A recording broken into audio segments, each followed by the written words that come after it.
بسم اللہ الرحمن الرحیم۔ السلام علیکم ورحمۃ اللہ وبرکاتہ۔ حضرت خالد بن ولید رضی اللہ تعالی عنہ اسلام کے عظیم سپہ سالار کے حالات زندگی قسط نمبر 1۔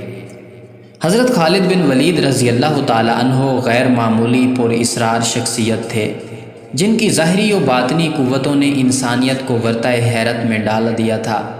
فوجی نقطہ نظر سے دیکھا جائے تو انسانی عقل ماننے کو تیار نہیں ہوتی کہ عرب کے ریگزاروں سے نکلنے کے بعد مجاہدین اسلام نے 3 سال کے مختصر ترین عرصے کے اندر عراق اور شام یعنی فارسی اور رومی سلطنتوں کو شکست دے کر یہ تمام علاقے سلطنت اسلامیہ میں شامل کر لیے تھے، اور ان میں اہم ترین کردار سیف اللہ یعنی حضرت خالد بن ولید رضی اللہ تعالیٰ عنہ کا تھا۔ مجھے سخت افسوس ہے کہ میں ایک بوڑھے اونٹ کی طرح جان دے رہا ہوں۔ مجھے سخت شرمندگی ہے کہ میں میدان جنگ میں شہید نہیں ہو سکا، اور اللہ قیامت تک کبھی کسی بزدل کو سکون اور اطمینان نہ دے۔ یہ افسوس اس مجاہد کا ہے جس کو اللہ کے رسول صلی اللہ علیہ وسلم نے سیف اللہ کا لقب دیا۔ ان کے وجود کا کوئی حصہ ایسا نہ تھا کہ جس پر تیر، تلوار، نیزے یا خنجر کے زخموں کے نشانات نہ ہوں۔ انہوں نے 100 سے زائد گھمسان کی جنگوں میں حصہ لیا اور کبھی کسی جنگ میں شکست نہیں کھائی۔ ان کے نام سے ہی ایرانی اور رومی سلطنتوں پر دہشت طاری ہو جایا کرتی تھی۔ اپنی موت کے وقت میدان جنگ میں شہادت نہ پانے پر انہوں نے یہ کلمات افسوس کی حالت میں کہے۔ اس پر ان کی زوجہ نے ان کو تسلی دی کہ خالد رضی اللہ تعالیٰ عنہ، آپ شرمسار نہ ہوں۔ آپ کو جب اللہ کے رسول صلی اللہ علیہ وسلم نے سیف اللہ کا لقب دے دیا ہے تو اس کا مطلب ہی یہ ہے کہ اب یہ سیف اللہ یعنی اللہ کی تلوار میدان جنگ میں کسی کافر کے ہاتھوں نہیں کٹ سکتی۔ آپ رضی اللہ تعالیٰ عنہ کے نصیب میں شہادت نہیں تھی۔ اپنی اہلیہ کی طرف سے اس تسلی کے بعد اللہ کا یہ شعر ذرا پرسکون ہوا۔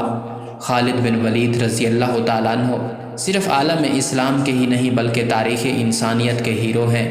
انسانیت کی تاریخ میں ان سے بڑا فوجی، حکمت عملی ساز اور فنون جنگ کا ماہر جرنیل اور غازی پیدا ہی نہیں ہوا۔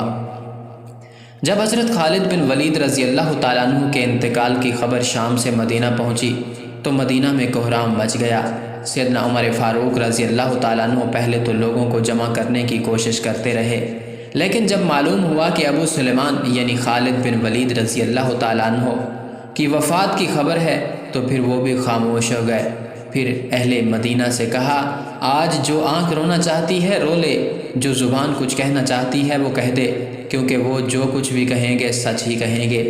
لوگوں کو دوبارہ ابو سلیمان جیسے وجود پر رونے کا موقع نہیں ملے گا۔ اس سے قبل حضرت سیدنا ابو بکر صدیق رضی اللہ تعالیٰ عنہ بھی حضرت خالد ابن ولید رضی اللہ تعالیٰ عنہ کے بارے میں فرما چکے تھے کہ مائیں اب دوبارہ خالد جیسا بیٹا پیدا کرنے سے قاصر ہیں۔ سیدنا خالد رضی اللہ تعالیٰ عنہ قریش کے ایک قبیلے سے تعلق رکھتے تھے اور پیدائشی جنگجو تھے۔ ان کے قبیلے کا کام ہی جنگ کرنا تھا۔ ان کے والد ولید بن مغیرہ نے ان کو جنگی حکمت عملی، تیر اندازی، گھڑ سواری، نیزہ بازی، تلوار زنی، دشمن کی فوج پر کمین لگانا یعنی چھپ کر وار کرنا، تعاقب کرنا جیسے تمام حربی علوم سکھائے تھے۔ یہ عربوں میں عام رواج تھا۔ ہر عرب جنگجو یہ سارے علوم سیکھتا، لیکن وہ کیا راز تھا کہ قریش کا ایک جنگجو اس قدر بابرکت ثابت ہوا کہ رسول اللہ صلی اللہ علیہ وسلم نے اس کو سیف اللہ کا لقب عطا فرمایا، اور انہوں نے 3 سال کے مختصر ترین عرصے میں رومی اور فارسی سلطنتوں کے پرخچے اڑا دیے۔ بے شک سیدنا خالد بن ولید رضی اللہ تعالیٰ عنہ کے بعد اس سے بہتر جنگی حکمت عملی تاریخ میں کوئی بھی نہ بنا سکا۔ آنے والی صدیوں میں ہر تہذیب کے سپہ سالار سیدنا خالد ابن ولید رضی اللہ تعالیٰ عنہ کی جنگی حکمت عملی کا مطالعہ کرتے، اس پر عمل کرتے اور اس کے مطابق اپنی عسکری منصوبہ بندی کرتے۔ اس میں کوئی شبہ نہیں کہ سیدنا خالد بن ولید رضی اللہ تعالیٰ عنہ ایک پیدائشی سپہ سالار تھے، مگر حقیقت یہ ہے کہ ان کے حیرت انگیز تاریخی کارناموں کے پیچھے سیدی رسول اللہ صلی اللہ علیہ وآلہ وسلم کی دعا اور برکت شامل تھی۔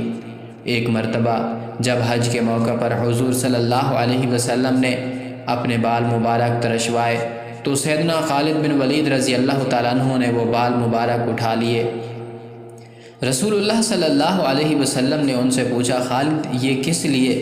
سعادت مندی سے جواب دیا، یا رسول اللہ صلی اللہ علیہ وسلم آپ کے بال مبارک میرے پاس رہیں گے تو انشاءاللہ ان کی برکت سے میں ہر جنگ میں فتح پاؤں گا۔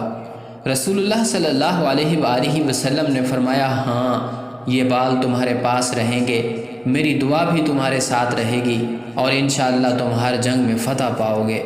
مسلمانوں کا میدان جنگ میں حضرت خالد بن ولید رضی اللہ تعالیٰ عنہ سے پہلا تعارف اس وقت ہوا کہ جب غزوہ احد میں خالد بن ولید رضی اللہ تعالیٰ عنہ کفار کی طرف سے لڑنے کے لیے میدان میں آئے۔